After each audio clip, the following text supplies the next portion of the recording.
Sebagai peternak burung puyuh, ada hal penting yang harus kita perhatikan, yaitu populasi burung puyuh dalam satu kandang.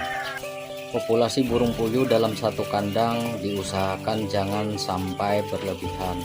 Hal ini bisa mengakibatkan kematian burung puyuh karena di dalam kandang burung puyuh akan berdesak-desakan. Dan yang kedua, dalam hal mengkonsumsi pakan, burung puyuh yang populasinya terlalu berlebihan ini menyebabkan burung puyuh mengkonsumsi tidak bisa maksimal, dan efeknya telur yang diproduksi tidak seragam. Untuk itu peternak burung puyuh harus menyesuaikan ukuran kandang